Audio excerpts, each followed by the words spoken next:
बिस्मिल्लाहिर्रहमानिर्रहीम। अस्सलाम वालेकुम स्टूडेंट्स। अभी इस वीडियो में स्टूडेंट्स हम चैप्टर नंबर 4 जो 10th का है इलेक्ट्रोस्टैटिक्स उसके प्रॉब्लम्स करने जाएंगे। और उससे प्रॉब्लम्स करने से पहले हम उनका हर एक प्रॉब्लम का बैकग्राउंड कॉन्सेप्ट भी समझेंगे, जिससे हमें प्रॉब्लम्स करने में आसानी होगी। तो जो प्रॉब्लम नंबर 1 का बैकग्राउंड कॉन्सेप्ट है उसमें हम कंसीडर करेंगे कि एक स्फीयर है जिसमें इक्वल नंबर ऑफ पॉजिटिव और नेगेटिव चार्जेस हैं। जब उसमें से नेगेटिव चार्जेस इलेक्ट्रॉन्स को हम रिमूव करेंगे तो उसके ऊपर समथिंग चार्ज, कुछ ना कुछ चार्ज आ जाएगा जिसको क्यू कहेंगे।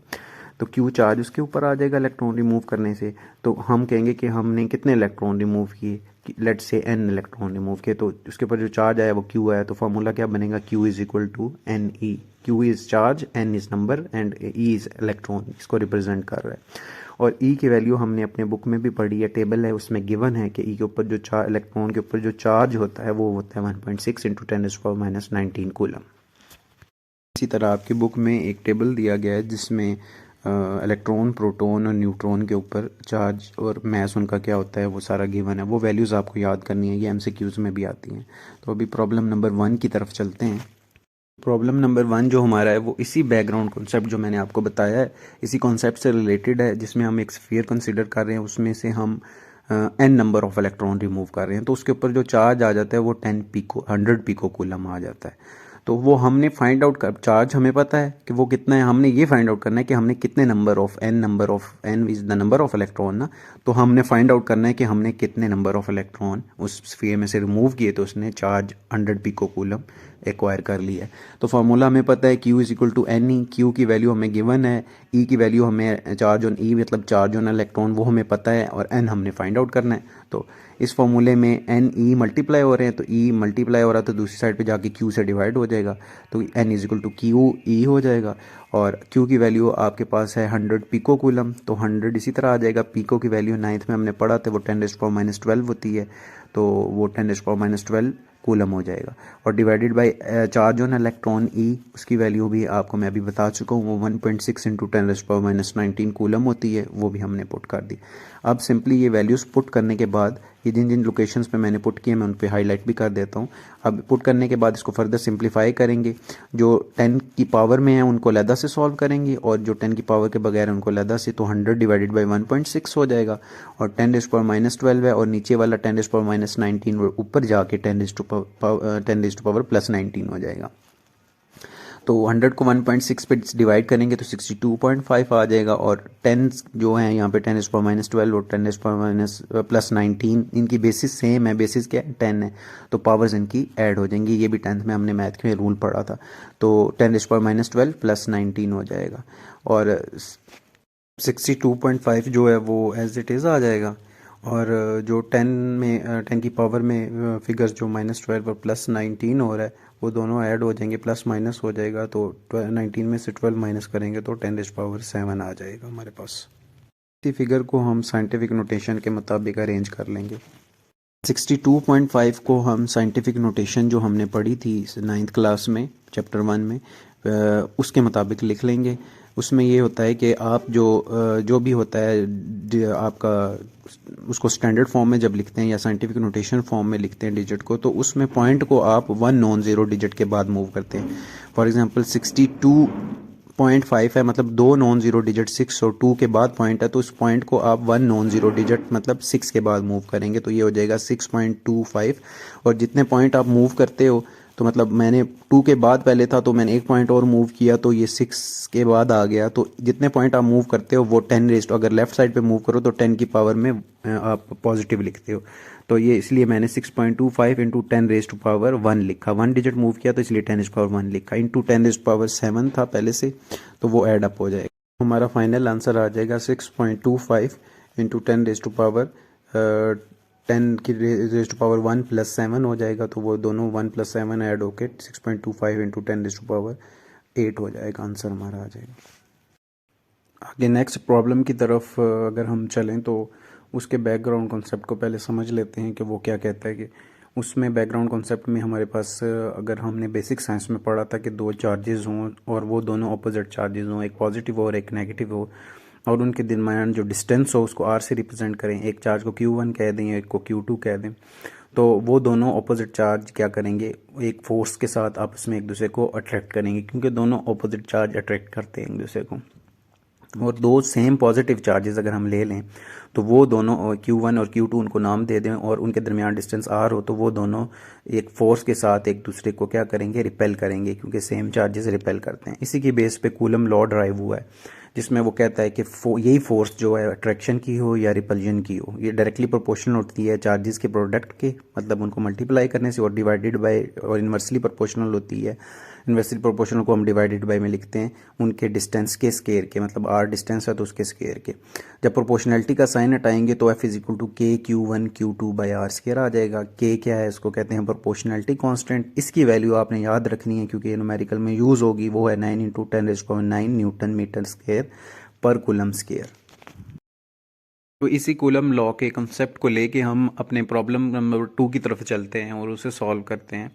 उसमें हम कंसीडर करते हैं कि एक चार्ज जो है वो Q1 है और उसकी वैल्यू उन्होंने प्रॉब्लम में गिवन है कि वो उसकी Q1 चार्ज कितना है, चार्ज उस पर है 1.2 पिको कूलम, और सेकंड चार्ज है Q2 जिस पे जो चार्ज है Q वो है 2.5 पिको कूलम, और उन दोनों के दरमियान जो डिस्टेंस R है वो है 50 सेंटीमीटर।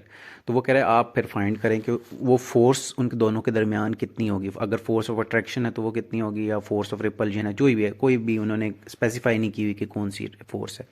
बस हमने जस्ट फाइंड करना है कि वो फोर्स कैसी होगी। तो यही कूलम लॉ को यूज़ करेंगे हम। Q1 की वैल्यू 1.2 पिको कूलम है, पिको की वैल्यू 10⁻⁻12 होती है। जस्ट वही वैल्यू पुट की है मैंने, तो Q की वैल्यू 1.2 × 10⁻12 कूलम हो जाएगी, जबकि Q2 की वैल्यू हो जाएगी 2.5 × 10⁻12 कूलम हो जाएगी। तो चार्जेस की वैल्यूज़ आ गई हमारे पास। अब डिस्टेंस की तरफ चलें तो वो उसको भी मीटर में कन्वर्ट कर लेते हैं। स्मॉल यूनिट से बिगर यूनिट, जो स्टैंडर्ड यूनिट है उसमें 50 सेंटीमीटर है, तो मीटर में कन्वर्ट करने के लिए 100 से डिवाइड किया तो ये 0.5 मीटर हो जाएगी। ये मस्ट है, ये आपने कन्वर्ट करना है, क्योंकि जो फाइनल हमारी यूनिट आएगी फोर्स की वो हमारी यूनिट इसी मीटर में होनी चाहिए। मीटर वहाँ पे स्पेसिफाई होगा, मैं सॉल्व करूँगा तो आपको समझ आ जाएगी। फोर्स हमने फाइंड आउट करनी है, तो फोर्स के लिए अभी हमने इसमें वही कूलम लॉ वाला फार्मूला यूज़ होगा जो पीछे हम अभी पढ़ के आ रहे हैं, फिजिकल टू के Q1 Q2 bye are square.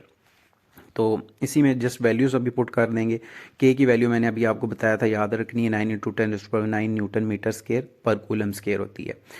और Q1 की वैल्यू ऊपर मेंशन है डाटा में, वो है 1.2 × 10⁻12 कूलम, जबकि Q2 की वैल्यू है वो 2.5 × 10⁻12 कूलम है। ये दोनों पुट कर देंगे। अब डिवाइडेड बाय R की वैल्यू, R क्या है डिस्टेंस, उसकी वैल्यू हमने वो भी फाइंड की है 0.5 मीटर, इसका होल स्क्वायर। ये भी सारी वैल्यू जस्ट फार्मूला में पुट की हैं।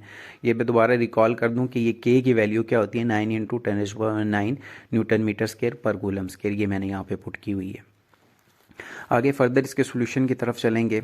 तो सोल्यूशन में मैंने आपको प्रॉब्लम नंबर 1 में भी बताया था कि जो 10⁻⁴ में चीज़ें होती हैं उनको सेपरेटली सॉल्व करते हैं, मल्टीप्लाई करते हैं और या डिवाइड करते हैं, और जो उसके अलावा होती हैं उनको आपस में सेपरेटली हम सॉल्व करते हैं। ये सोल्यूशन करने का आसान तरीका होता है। 9 × तो पॉइंट जो 10⁻⁴ में उनको उसके अलावा जो वैल्यूज़ हैं वो हैं 9, 1.2 और 2.5 अगर आप ऊपर नोमिनेटर में देखें, और डिनोमिनेटर में 0.5 है, तो 0.5 का स्केयर जब लेंगे तो 0.25 मीटर स्केयर हो जाएगा इसका।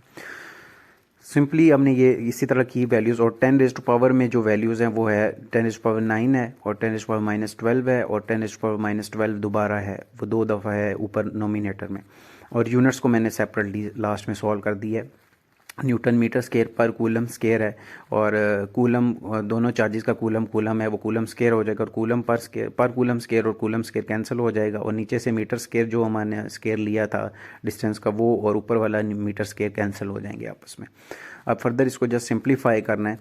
अभी 9 × 1.2 × 2.5 डिवाइडेड बाई 0.25 को मैं एज इट इज़ लिख लेता हूँ, और जो 10⁻⁹ और 10⁻⁻12 और 10⁻⁻12 है, इन सबको क्या मैं बेसिस सबकी 10 है, बेस सेम है तो पावर ऐड हो जाएंगी, तो 10⁻⁹ -12 न्यूटन हो जाएगा।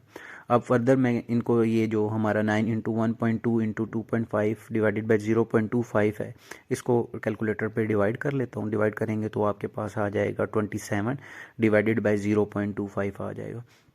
अभी मैंने ऊपर में सिर्फ मल्टीप्लाई की है, और 10⁻9 -12 होता है 10⁻−15 न्यूटन।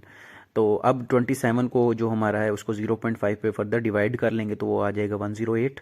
तो 27 डिवाइडेड बाय 0.25 की जगह लिख लेंगे 108, और इंटू 10⁻, ये -5 नहीं -15 होगा, ये करेक्शन कर लीजिएगा। और फर्दर इसको साइंटिफिक नोटेशन में लिखेंगे तो ये हो जाएगा 1.08, पॉइंट को 2 डिजिट लेफ्ट साइड पे मूव करेंगे, और ये हो जाएगा 1.08 इंटू 10⁻, 2 डिजिट मूव किया तो 10⁻2 हो जाएगा, और 10⁻−15 पहले से था। तो 10 की बेसिस सेम है, तो इसकी बेस सेम है तो पावर्स ऐड हो जाएंगी, तो 1.08 इंटू 10⁻2 -15 हो जाएगा, जो आ गया हमारे पास आंसर की फॉर्म है 1.08 इंटू 10⁻13 न्यूटन। आगे प्रॉब्लम नंबर 3 जो है वो भी कूलम लॉ के कॉन्सेप्ट के बेस पे ही है, तो उसको भी सॉल्व करते हैं। तो उसमें 2 कंडीशंस दी गई हैं, एक कंडीशन की बेस पे हम दूसरी कंडीशन को सॉल्व करेंगे। तो पहली कंडीशन में वो कह रहा है कि अगर फोर्स ऑफ रिपल्जन 2 चार्जेस के दरमियान जो है वो 100 न्यूटन है और उनका डिस्टेंस जो है वो 40 सेंटीमीटर है, तो सेंटीमीटर को मीटर में जस्ट कन्वर्ट कर लेंगे हम, तो 100 से डिवाइड करके ये हो जाएगा 0.4 मीटर। तो वो कह रही है पहली कंडीशन है, तो इसलिए पहली कंडीशन है तो इसको F1 कह देते हैं, और इसके जो डिस्टेंस है उसको भी हम R1 कह देंगे। और जो दूसरी कंडीशन है तो वो कह रहा है कि उसके दूसरी कंडीशन में वो कह रहा है कि what is the force of repulsion, force पूछ रहा है, तो वो उसको F2 कह दिया। कब? जबकि बिटवीन 2 चार्जेस, इन्हीं चार्जेस के दरमियान, if the distance is double, अगर वही डिस्टेंस हम डबल कर दें, जो ऊपर 0.4 मीटर डिस्टेंस था उसी को अगर हम डबल कर दें तो वो तब फोर्स क्या होगी। तो वो फोर्स, इसलिए हमने 2 कंडीशंस बना लिया, F1 पहली कंडीशन वाले को कह दिया और दूसरी कंडीशन वाले को F2 कह दिया। डिस्टेंस वही R1 जो है अगर उसको डबल कर दें तो वो क्या होगा, 2 टाइम्स कर देंगे तो वो 0.4 था, तो उसको 2 से मल्टीप्लाई कर दिया तो वो 0.8 मीटर हो गया। तो इसकी पहली कंडीशन की बेस पे हम दूसरी कंडीशन का सोल्यूशन करेंगे। तो पहली कंडीशन से पहले हम सबसे पहले तो हमें पता है physical to K Q1 Q2 by R square होता है। तो पहली कंडीशन में अगर हम देखें तो हमारे पास फोर्स भी है और R डिस्टेंस भी है, लेकिन K की वैल्यू भी हमें पता है, Q1 Q2 नहीं है। तो Q1 Q2 पहली कंडीशन को यूज़ करते हुए, मतलब F1 और R1 को यूज़ करते हुए हम Q1 और Q2 की वैल्यू फाइंड करेंगे। तो चार्जेस की तो हमें वैल्यू पता चल जाएगी, तो उसको यूज़ करते हुए हम फिर सेकंड कंडीशन यानी कि F2 की वैल्यू हम फाइंड आउट करेंगे। तो उसकी तरफ चलते हैं। तो फिर हम इसमें जस्ट क्या करेंगे कि अब क्वेश्चन की तरफ अगर एक दफ़ा फिर देखें तो उसमें उसने मेंशन किया हुआ है लास्ट लाइन में, what is the force of repulsion between, sorry पहली 2 लाइनों में, the force of repulsion between 2 identical point charge. तो उसने बताया कि दो बोथ चार्जेस आर आइडेंटिकल, मतलब एक जैसे हैं। तो एक जैसे हैं तो Q1 की वैल्यू भी हम कैलकुलेट करते हैं Q होगी, और Q2 की वैल्यू भी Q होगी। तो आइडेंटिकल हैं तो दोनों की वैल्यू Q होगी, तो उसमें हम Q1 Q2 की जगह हम Q वैल्यू पुट कर देंगे। तो F1 is equal to K Q1 Q2 by R1 square हो जाएगा। पहली कंडीशन के मुताबिक हम सॉल्व कर रहे हैं, इसलिए मैंने 1 और F1 रखा है और R1 रखा है। और Q1 Q2 की जगह वैल्यूज़ क्या, आइडेंटिकल चार्ज है तो Q मैंने पुट कर दी, तो Q इंटू Q स्केयर हो जाएगी। F1 is equal to K Q का स्केयर बाई R1 का स्केयर। तो Q की वैल्यू हमने फाइंड आउट करनी है, बाकी सारे पैरामीटर्स हमारे पास हैं डाटा में, वो जस्ट वैल्यूज़ अब हम पुट करेंगे और फर्दर इसको सिंप्लीफाई करेंगे। तो F1 is equal to K Q square by R1 square आ जाएगा। अब R1 जो हमने चीज़ फाइंड आउट करनी है उसको उधर ही रहने देंगे इक्वल के एक साइड पे, और दूसरी साइड पे बाकी चीज़ों को ले जाएंगे। तो जो मल्टीप्लाई हो रही होती है, जो अननोन होता है उसके साथ, या डिवाइड हो रही थी, वो दूसरी साइड पे, इक्वल की दूसरी साइड पे जाके उसका इन्वर्स हो जाती है। तो ये हमारे पास रिलेशन आ जाएगा R1 का square into F1 divided by K is equal to Q square. अब इसमें जस्ट डाटा से वैल्यूज़ हम दे के पुट कर लेंगे हमारे पास। तो डाटा में R1 की वैल्यू क्या गिवन है, वो है 0.4 मीटर, और वो हमने पुट कर ली, तो 0.4 मीटर का होल स्केयर हो जाएगा। और F1 की वैल्यू भी हमें उसने डाटा में गिवन है, 100 न्यूटन है, वो भी पुट कर ली। K की वैल्यू हमें पहले से पता है, वो होती है ये हमें नॉन है, ये हमेशा से आपको याद रखनी है कि K की वैल्यू 9 × 10⁹ न्यूटन मीटर स्केयर पर कूलम स्केयर होती है, is equal to Q square हो जाएगा। अब 0.4 का स्केयर लिया तो ये हो गया 0.16 मीटर स्केयर हो जाएगा into 100 newton square as it is. बाकी सारी चीज़ें एज इट इज़ मैंने लिख ली, और जो यूनिट्स कैंसिल हो रही हैं ऊपर नीचे वो मैंने कैंसिल कर दी। अब 0.16 को 100 से मल्टीप्लाई किया तो वो 16 आ जाएगा, तो 16 डिवाइडेड बाई बेस में जो था वो एज इट इज़ मैंने लिख लिया, is equal to Q square आ जाएगा। अब फर्दर सिंप्लीफाई करने के लिए हमने क्या किया, मैंने इसको रीअरेंज करके लिख लिया। तो क्यू स्केयर की वैल्यूज़ हम इसको फर्दर सिंप्लीफाई नहीं करेंगे बल्कि इसी कंडीशन में रखेंगे, क्योंकि जब ये वैल्यू हम दूसरी कंडीशन में पुट करेंगे तो बहुत सारी चीज़ें हमारे पास कैंसिल हो जाएंगी। अब now we will find the F2 हम फाइंड करेंगे इसी क्यू की वैल्यू भी, क्योंकि हमारे पास आ गई है और आर की वैल्यू तो हमें डाटा में गिवन थी, तो वो पुट करेंगे और हम वही कॉलम लॉ दोबारा पुट करेंगे। जस्ट इसमें ये चेंज होगा कि F1 था पहले, तो अब कंडीशन 2 है तो F2 हो जाएगा। F2 इज इक्वल टू के Q1 Q2 बाई R2 का स्केयर हो जाएगा, R2 हो जाएगा। यहाँ पे आइडेंटिकल चार्जेस हैं तो Q1 Q2 की जगह, दोनों की जगह मैंने Q पुट कर दिया, तो F2 इज इक्वल टू के Q बाई R2 का स्केयर। तो ये फर्दर सिंप्लीफाई किया तो के क्यू स्केयर बाई R2 का स्केयर होल स्केयर हो जाएगा। अब डाटा में से इसमें जस्ट वैल्यूज पुट कर देंगे तो फाइनल रिलेशन के की वैल्यू पुट की, F2 इज इक्वल टू के की वैल्यू है 9×10⁹ न्यूटन मीटर पर कूलम स्केयर, और क्यू स्केयर की वैल्यू मैंने इसीलिए इस तरह छोड़ी थी कि ये हम एज इट इज़ यहाँ पे वैल्यू क्यू स्केयर की जो आगे सेकेंड कंडीशन में वैल्यू आएगी उसकी जगह हम पुट कर लेंगे। तो उसकी जगह हम पुट कर लेंगे क्यू स्केयर की वैल्यू जो हमने फाइंड की है पहली कंडीशन में, तो वो है 16 डिवाइडेड बाई 9×10⁹ है, तो इंटू कूलम स्केयर हो जाएगी। अब देखें ये नीचे इसकी 16 के डिवाइड में जो आ रहा है ये, और साथ में वो जो मल्टीप्लाई हो रहा है 9×10 के की वैल्यू, वो आपस में कैंसिल हो जाएंगी। डिवाइडेड बाय आर की वैल्यू भी 0.8 मीटर हमने पुट कर दी, तो ये 9×10⁹ के की वैल्यूज़ जो है वो as it is easily cancel हो जाएंगी। इसे आपने याद रखना है, सॉल्व नहीं करना क्यू की वैल्यू को, वरना ये कटिंग में मसला होगा आपको। तो फर्दर हमारे पास जो बच जाएगा वो 16 न्यूटन मीटर स्केयर पर coulomb square into coulomb square बढ़ जाएगा, डिवाइडेड बाय 0.8 का स्केयर होता है 0.64 होता है, और मीटर का स्केयर मीटर स्केयर हो जाएगा। अब यूनिट्स आपस में जो कैंसिल हो रही हैं वो जस्ट मैंने कैंसिल कर दी, मीटर स्केयर से, कूलम स्केयर पर कूलम स्केयर से कैंसिल हो गया, और 16 को अगर 0.64 पे डिवाइड करें तो वो आता है हमारे पास 25, तो 25 न्यूटन फोर्स आ गई हमारे पास जो हमने फाइंड आउट करनी थी। तो इस तरह पहली कंडीशन को लेके हमने सेकेंड कंडीशन फाइंड की। नेक्स्ट हमारी प्रॉब्लम नंबर 4 भी कूलम लॉ के कॉन्सेप्ट की बेस पे ही है। इसमें वो प्रॉब्लम नंबर 4 में कह रहा है कि दो आइडेंटिकल चार्ज हैं, लेट से दोनों पॉजिटिव चार्ज हैं, क्यू दोनों आइडेंटिकल हैं तो दोनों का नाम क्यू रख दिया, Q1 Q2 नहीं करेंगे क्योंकि आइडेंटिकल हैं, और दोनों के दरमियान जो डिस्टेंस है वो separated by 10 centimetre, R is equal to 10 centimetre, and can experience of electrostatic force of 250 newton, और फोर्स जो है उनके दरमियान 250 न्यूटन है। तो वो कह रहा है find the magnitude of charge find करें कि कितना है वो क्यू, अगर चार्ज है दोनों चार्ज आइडेंटिकल हैं तो उनके ऊपर चार्ज क्यू है, और क्यू आपने फाइंड करना है। तो आइडेंटिकल चार्जेस हैं तो Q1 Q2 नहीं रखेंगे बल्कि हम दोनों को नाम देंगे कि वो क्यू हैं, तो इसलिए मैंने लिखा Q1 is equal to Q2 is equal to Q, और डिस्टेंस R है वो 10 सेंटीमीटर है, तो R is equal to 10 centimetre को हम मीटर में कन्वर्ट करने के लिए 100 से डिवाइड किया तो वो 0.1 मीटर आ गया। फोर्स गिवन है 250 न्यूटन, तो हमने Q magnitude of charge find करना है। तो सॉल्यूशन की तरफ बढ़ते हैं, तो वही कूलम लॉ अप्लाई करेंगे, F इज इक्वल टू के Q1 Q2 by R square. इसमें हमने Q फाइंड आउट करना है, तो इसमें पहले Q की वैल्यूज़ पुट कर लेते हैं। Q1 Q2 दोनों Q ही हैं, तो दोनों की जगह Q पुट किया तो वो मल्टीप्लाई होकर Q स्केयर हो जाएगा, तो F इज इक्वल टू के Q square by R square हो जाएगा। अब हमने Q फाइंड आउट करना है, तो जो फाइंड आउट करना है अननोन होता है उसको इक्वल के एक साइड पर रहने देते हैं, और जो अननोन नॉन वैल्यूज़ होती हैं वो इक्वल की दूसरी साइड पे ले जाते हैं। F भी हमें पता है, K भी पता है, और R स्केयर भी पता है, Q हमने फाइंड आउट करना है। तो सिंपली अब ये क्या करेंगे, हम इस अननोन को सेपरेट कर लेंगे नॉन वैल्यू से।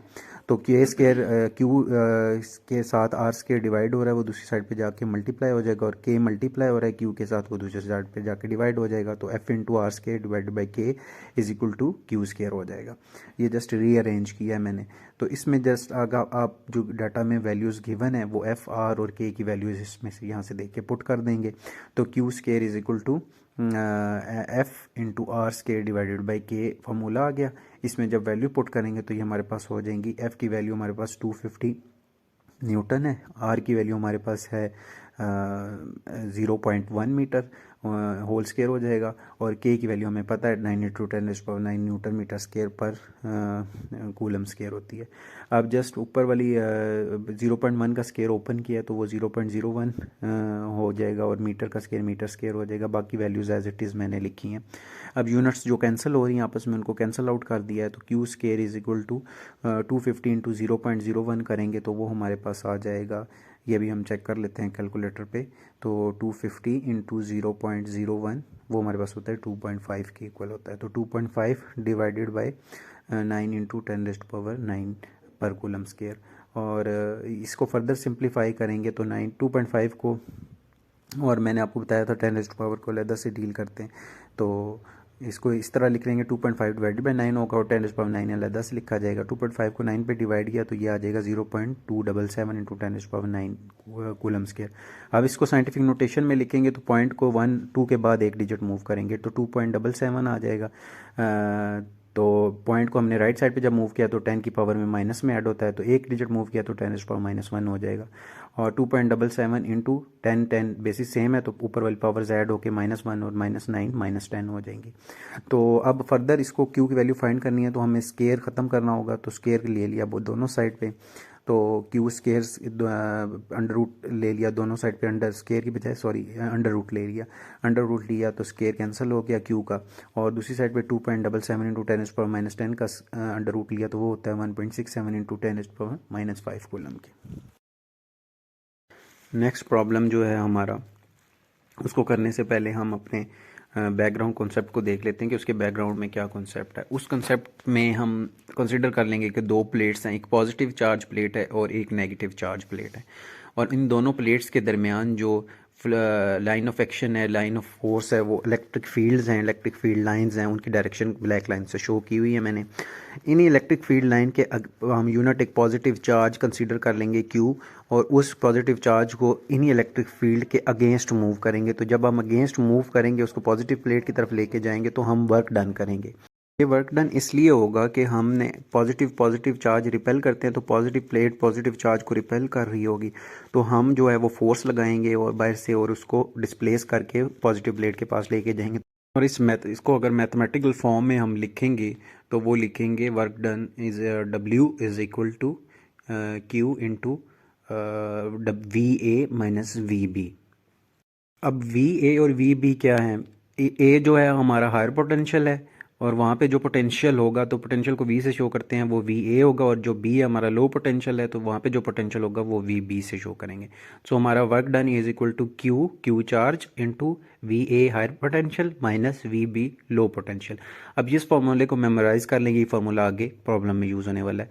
तो प्रॉब्लम की तरफ चलते हैं। प्रॉब्लम नंबर 5 है हमारी, इसमें हम वो डायग्राम दोबारा बना लेते हैं हमारे प्रॉब्लम में जो हम पिछले कॉन्सेप्ट में बनाई है, ताकि फिर हमें प्रॉब्लम को समझने में आसानी होगी। उसी तरह दो प्लेट्स कंसीडर कर लेते हैं, पॉजिटिव और नेगेटिव प्लेट, और उसके दरमियान इलेक्ट्रिक फील्ड कंसीडर कर लेते हैं। और इसी प्रॉब्लम की स्टेटमेंट नीचे अगर देखें तो उसमें हम 90 joule of work is done to move 2 coulomb of charge. तो 2 कूलम चार्ज है हमारा पॉजिटिव चार्ज, उसको हम इलेक्ट्रिक फील्ड के अगेंस्ट मूव कर रहे हैं और वर्क डन कर रहे हैं। तो वो वर्क डन जो है वो है 90 जूल। स्टेटमेंट से नीचे देखें तो वर्क डन भी हमें बता दिया गया, और लो पोटेंशियल जो हमारा है वो VB वो भी हमें बता दिया गया है, और हायर पोटेंशियल जो है वो हमसे पूछा गया है। तो 90 joule of work is done, work बता दिया गया है, to move 2 coulomb of charge, charge का मैग्नीट्यूड बता गया है, between 2 points having potential difference, और 2 पॉइंट्स हैं जो हमारा VA और VB, A और B के दरमियान जो पोटेंशियल है वो VA और VB है। तो जो VB है वो लो पोटेंशियल है और VA हमारा जो हायर पोटेंशियल है। वर्क डन हमें जो बताया गया है उसको भी डाटा बना लेते हैं। W is equal to 90 joule, और चार्ज Q जो है वो हमारे उसका मैग्नीट्यूड है वो 2 कूलम चार्ज है। Low potential point at lower potential has electric field of 13 volt, और लोअर पोटेंशियल पे जो है वो हमारा पोटेंशियल है VB वो है 13 वोल्ट, और जो हायर पोटेंशियल है वो हमें स्टेटमेंट में हमसे पूछा गया है कि वो क्या है। तो मैंने पीछे जो फार्मूला ड्राइव किया है वो वर्क डन का फार्मूला, उसी को यूज़ करते हुए हम इसको फर्दर हम फाइंड आउट करेंगे कि हायर पोटेंशियल क्या है। वो formula W is equal to Q into VA minus VB था। अब अगर फार्मूला को देखें तो W भी है हमारे पास डाटा में, Q भी है, VA हमने हायर पोटेंशियल फाइंड करना है, और VB भी हमारे पास है। तो इन डाटा को लेते हुए फर्दर हम सॉल्व करेंगे, सारी वैल्यूज़ पुट करेंगे, तो हमारे पास जो होगा वो हायर पोटेंशियल की वैल्यू भी आ जाएगी। तो फार्मूला हमारे पास है W is equal to Q into VA minus VB। तो इसमें W की वैल्यू हमारे पास गिवन है 90 जूल है, और Q की वैल्यू 2 कूलम चार्ज है, और यहाँ पे VA हमें फाइंड आउट करना है, और VB हमारे पास है 13 वोल्ट। तो जो लोअर पोटेंशियल है वो हमें गिवन है। तो फर्दर आप आगे चलेंगे तो इसको फर्दर सिंप्लीफाई करना है, 2 मल्टीप्लाई और इधर आके 90 जूल से डिवाइड हो जाएगा, is equal to V A minus 13 volt आ जाएगा। 45 डिवाइड करने के बाद 45 जूल पर सेकेंड हो जाएगा, is equal to V A minus 13 volt. तो जूल पर सेकेंड वोल्ट के इक्वल होता है, तो 45 वोल्ट। 13 इधर माइनस हो रहा है वी ए के साथ, तो इक्वल की दूसरी साइड पे जाके प्लस 13 वी हो जाएगा, is equal to V A हो जाएगा। तो 45 प्लस 13 वोल्ट ऐड करेंगे तो 58 वोल्ट आ जाएगा। तो ये हमारा हायर पोटेंशियल आ जाएगा जो हमने फाइंड आउट करना था। नेक्स्ट प्रॉब्लम से पहले हम उसका बैकग्राउंड कॉन्सेप्ट देख लेते हैं कि कम्बिनेशन ऑफ कैपेसिटर्स कौन कौन से होते हैं, कितनी तरह के होते हैं, और उसमें हम उनकी प्रॉपर्टीज़ वगैरह देखेंगे। इन प्रॉपर्टीज़ को आपने मेमोराइज़ रखना है क्योंकि ये आगे प्रॉब्लम्स में ये यूज़ होने वाली हैं। तो दो कम्बिनेशन होते हैं, एक सीरीज़ कम्बिनेशन होता है और एक होता है पैरेलल कम्बिनेशन। जो हमारा सीरीज़ कम्बिनेशन होता है उसको आप एस एल के नाम से भी याद रख सकते हैं। मतलब एस एल, फॉर एग्जांपल आप निशानी रखना चाहते हैं तो श्रीलंका जिस तरह, तो इसके लिए शॉर्ट एस एल यूज़ होता है। तो एस से मतलब सीरीज़ कम्बिनेशन, एल से मतलब इन लाइन। तो सीरीज़ कम्बिनेशन जो होता है वो एक लाइन में होता है। जिस तरह देखें कि मैं पेज की लाइन है, उसके ऊपर मैंने दो तीन कैपेसिटर्स बना दिए हैं और वो सारे आपस में एक लाइन में कनेक्टेड हैं। तो इस तरह का जो कम्बिनेशन होता है उसे सीरीज़ कम्बिनेशन कहते हैं। तो सीरीज़ कम्बिनेशन में देखें कि मैंने कनेक्ट कर दिया और उसके एंड पे एक पॉजिटिव और नेगेटिव टर्मिनल लगा के पोटेंशियल दे दिया। तो इस तरह के कम्बिनेशन को आप सीरीज़ कम्बिनेशन कहते हैं। इसकी कुछ प्रॉपर्टीज़ होती हैं, बेसिक प्रॉपर्टीज़, 3 प्रॉपर्टीज़ होती हैं।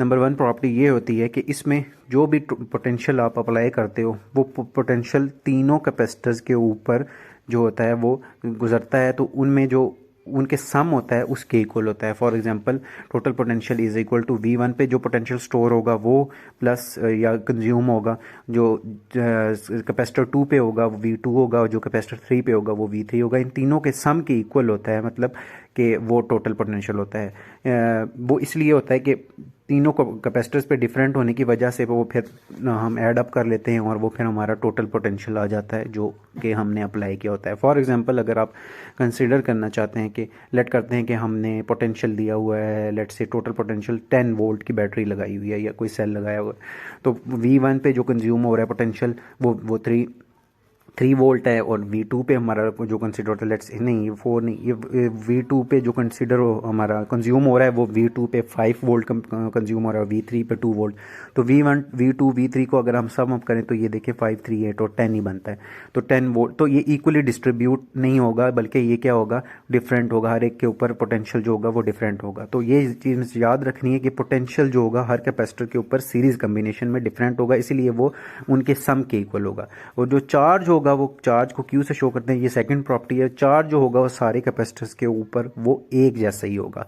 जितना कैपेसिटर 1 पे स्टोर होगा उतना ही कैपेसिटर 2 पे स्टोर होगा, उतना ही कैपेसिटर 3 पे। चार्ज लेट से कैपेसिटर 1 पे 2 कॉलम चार्ज स्टोर हो रहा है, दूसरा जो C2 है उस पर भी 2 होगा, C3 पे भी 2 होगा। तो इसलिए जो चार्ज होता है वो सेम होता है, सीरीज कम्बिनेशन में चार्ज हमारा सेम होता है।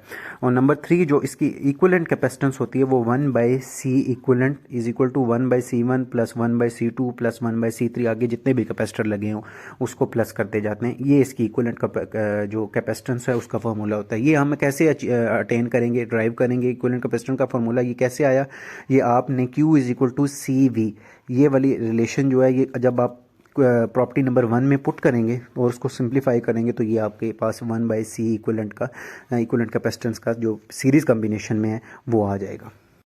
इसी तरह हमारा दूसरा कम्बिनेशन होता है पैरेलल कम्बिनेशन। अगर उसकी बात करें तो उसको निशानी आप इस तरह रखते हैं PF मतलब पाकिस्तान फुटबॉल, या इस तरह समथिंग कुछ भी आप रख सकते हैं। तो PF P से पैरेलल एंड F से इन फ्लोर्स की फॉर्म में होता है, first floor, second floor, third floor. जिससे देखिए मैंने ऊपर वाला एक फर्स्ट फ्लोर बना दिया, नीचे इधर में हमारा सेकंड और सबसे लास्ट वाला थर्ड फ्लोर, या एज इट इज़ आप जो भी रखना चाहें इसका नाम। तो इस तरह फ्लोर्स की फॉर्म में जो होता है वो होता है हमारा पैरेलल कम्बिनेशन। इस फ्लोर की फॉर्म में एक हमने कैपेसिटर्स 3 लगा लिए, तो इसमें जब पोटेंशियल हमने अप्लाई किया तो जो C1 पे पोटेंशियल था वो भी V था, और जब हमने C2 पे से गुजारा, C2 से गुजरा पोटेंशियल तो कैपेसिटर 2 से तो भी V था, और C3 से गुजरेगा तो वो भी V होगा। ये याद रखें कि हमारा सीरीज कम्बिनेशन था तो उसमें पोटेंशियल हर कैपेसिटर पे क्या था, डिफरेंट था। हर एक different capacitor different potential consume कर रहा था। लेकिन इसमें क्या होता है, पोटेंशियल सब पे क्या होता है, सेम होता है। इसलिए हमने लिखा V1 पे, V2 पे और V3 तीनों कैपेसिटर्स पे जो डिफरेंट डिफरेंट पोटेंशियल होगा वो सारा क्या होंगे, इक्वल होंगे। और वो इक्वल होंगे, लेट्स से फॉर एग्जांपल अगर जो हमारा V1 है उस पर जो पोटेंशियल कंज्यूम हो रहा है वो हमारा है, टोटल पोटेंशियल हमने अप्लाई किया हुआ है 12 वोल्ट, और जो V पे कंज्यूम हो रहा है वो है 4 वोल्ट, V2 पे भी 4 वोल्ट और V3 पे भी 4 वोल्ट, तो सब पे इक्वल होगा। तो इस तरह ये, जबकि सीरीज़ कॉम्बिनेशन हमारा जो था उसमें ये पोटेंशियल क्या था, डिफरेंट था, पोटेंशियल हर कैपेसिटर पे डिफरेंट होता था। ये चीज़ें याद रखने वाली हैं और ये हेल्पफुल होती हैं हमारी ये प्रॉपर्टीज़ बहुत ज़्यादा प्रॉब्लम सॉल्विंग में। पैरेलल कम्बिनेशन की अगर सेकंड प्रॉपर्टी को देखें तो उसमें जो चार्ज हो स्टोर होगा, चार्ज क्यू स्टोर जो होगा कैपेसिटर्स के ऊपर वो डिफरेंट होगा, जबकि सीरीज़ कम्बिनेशन पिछला जो हम करके आए हैं उसमें वो चार्ज क्या था, इक्वल था। तो मतलब ये पैरेलल कम्बिनेशन सीरीज़ कम्बिनेशन के बिल्कुल उल्ट में होता है। इसमें चार्ज जो हर कैपेसिटर पे क्या होगा वो डिफरेंट होगा, इसलिए वो क्या होगा, टोटल चार्ज होगा वो सब के सम के इक्वल होगा। मतलब Q1 पे जो चार्ज है, Q2 पे जो चार्ज है और कैपेसिटर 1, कैपेसिटर 2 और कैपेसिटर 3 पे जो चार्ज है उसके सम के इक्वल होगा। और इसकी जो एक थर्ड प्रॉपर्टी है उसमें इक्वलेंट कैपेसिटेंस जो होगी वो इसकी इक्वल होगी, C equivalent is equal to सब कैपेसिटर्स की कैपेसिटेंस के सम के इक्वल होगी। कैपेसिटर 1 की कैपेसिटेंस होगी वो C1 होगी, इसी तरह C2 होगी दूसरे कैपेसिटर की, और तीसरे की C3 होगी। तो ये इक्वल होगी सबके सम के। ये हम कैसे ड्राइव करेंगे ये वाली, ये अगर हम Q इज इक्वल टू सी भी पुट कर दें हमारे प्रॉपर्टी नंबर 2 में, तो ये हमारे पास क्या आ जाएगा, C इक्वलेंट की जो थर्ड प्रॉपर्टी है C इक्वलेंट वाली, ये हमारे पास आ जाएगी। तो इस तरह हमारे सीरीज़ और पैरेलल कम्बिनेशंस भी हो गए। अब मैं अगर एक दफ़ा दोबारा से इन दोनों कम्बिनेशन को समराइज़ कर दूं कि सीरीज़ का हमारे कैपेसिटर्स की कम्बिनेशंस को, सीरीज़ और पैरेलल कम्बिनेशन को, तो सीरीज़ को हम वैसे मैंने आपको बताया कि SL से डिनोट कर लेंगे। S से मतलब सीरीज़, L से मतलब इन लाइन फॉर्म, लाइन में एक कैपेसिटर्स लगे हुए होते हैं तो उसको सीरीज़ कम्बिनेशन कहते हैं। सीरीज़ कम्बिनेशन में हमारा जो पोटेंशियल है V, वो क्या होता है, वो तमाम कैपेसिटर्स पे डिफरेंट होता है, और जो हमारा जो चार्ज होता है Q वो तमाम कैपेसिटर के ऊपर सेम हो जाता है, एक जैसा होता है। जबकि पैरेलल कम्बिनेशन की अगर बात करें तो उसको हम PF से डिनोट करते थे, और P से मतलब पैरेलल और F से मतलब फ्लोर्स की फॉर्म में। जैसा ये फ्लोर में एक कैपेसिटर, फिर दूसरे फ्लोर में दूसरा, फिर तीसरे में तीसरा कैपेसिटर, और फिर लास्ट में हम उन सबको कनेक्ट कर देते हैं पोटेंशियल के, overall total potential, applied potential के साथ। तो इसमें जो V पोटेंशियल होता है वो सेम होता है और Q जो होता है वो डिफरेंट होता है।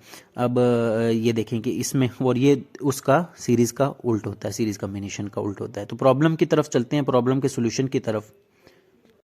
तो प्रॉब्लम नंबर 6 की स्टेटमेंट की तरफ देखें कि वो कह रहा है कि 2 कैपेसिटर्स ऑफ कैपेसिटेंस 5 माइक्रोफैरड और 10 microfarad are connected in parallel. Parallel combination जो हमने सेकंड पे पढ़ा है उससे रिलेटेड है कि पैरेलल कम्बिनेशन में कनेक्टेड है। तो एक कैपेसिटर जो है उसकी C1 जो है उसकी कैपेसिटेंस जो है वो 5 माइक्रोफैरड है, और जो C2 है दूसरे नंबर पर जो लगा हुआ है कैपेसिटर उसकी है वो है 10 माइक्रोफैरड, और वो पैरेलल में है। पैरेलल मैंने आपको बताया था फ्लोर्स की फॉर्म में था, तो ये दोनों फ्लोर्स की फॉर्म में मैंने लगा दिया, और उनके ऊपर जो connected in a parallel with a 20 volt battery, तो वो 20 वोल्ट पोटेंशियल अप्लाई किया हुआ है।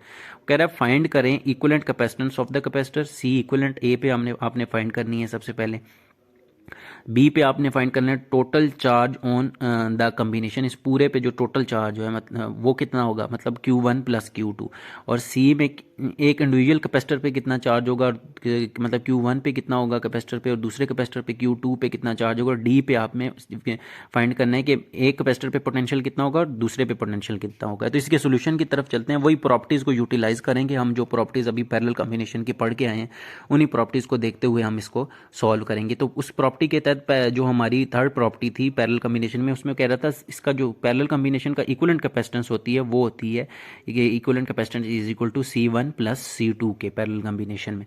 अब इसमें इक्विवेलेंट कैपेसिटेंस जो होती है वो C1 पे जो कैपेसिटेंस है वो गिवन है हमें यहाँ पे, वो 5 माइक्रोफैरड है, और जो C2 पे कैपेसिटेंस है दूसरे कैपेसिटर पे कैपेसिटेंस है वो 10 माइक्रोफैरड है। दोनों को ऐड करेंगे तो 15 माइक्रोफैरड। ये इक्विवेलेंट कैपेसिटेंस तो A वाला तो हमने फाइंड कर लिया, वो आ गई हमारे पास। B फाइंड करने से पहले हमें C फाइंड करना है, ताकि फिर हमें पता होंगे तो फिर हम बी भी फाइंड आउट कर सकेंगे। तो सी फाइंड करने के लिए मतलब Q1 और Q2 की वैल्यू फाइंड करने के लिए हमें पता है कि U is equal to C V, charge store होने capacitor, is equal to capacitance of capacitor into applied potential होता है। तो चार्ज 1 की अगर हम कैपेसिटर 1 की बात करें तो Q is equal to C V बन जाएगा, Q1 C1 V बन जाएगा। और इसमें V1 मैंने क्यों नहीं लिखा, क्योंकि V1 पैरेलल कॉम्बिनेशन में पोटेंशियल जो होता है वो सेम होता है सारे कैपेसिटर्स के ऊपर, तो इसलिए सेम होने की वजह से सिर्फ मैंने उसको V का नाम दिया, उसको ना V1 ना V2 कुछ भी नहीं लिखा। इसी तरह जो दूसरा कैपेसिटर है उस पर जो चार्ज स्टोर होगा वो कि Q2 is equal to C2V हो जाएगा। अब इन्हीं के अंदर हम जस्ट वैल्यूज पुट करेंगे। वैल्यूज C1 हमें गिवन है 5 माइक्रो फैरेड वो, और V की पोटेंशियल जो अप्लाइड किया हुआ है वो कितना है 20 वोल्ट है, तो 20 वोल्ट पुट कर दिया। इसी तरह Q2 की value Q2 is equal to 10 वो micro farad into V 20 volt कर देंगे।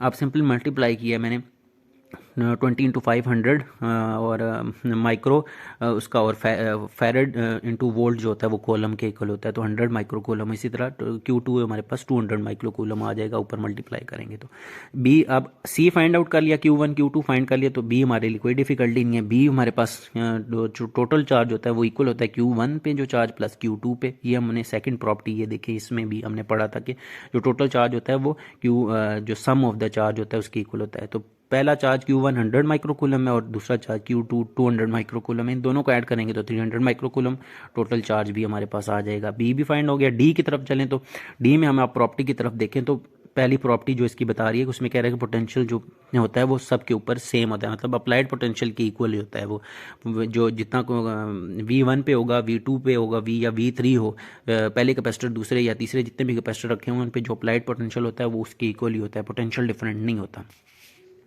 तो पोटेंशियल जो होता है वो सेम रहता है इन सब के ऊपर।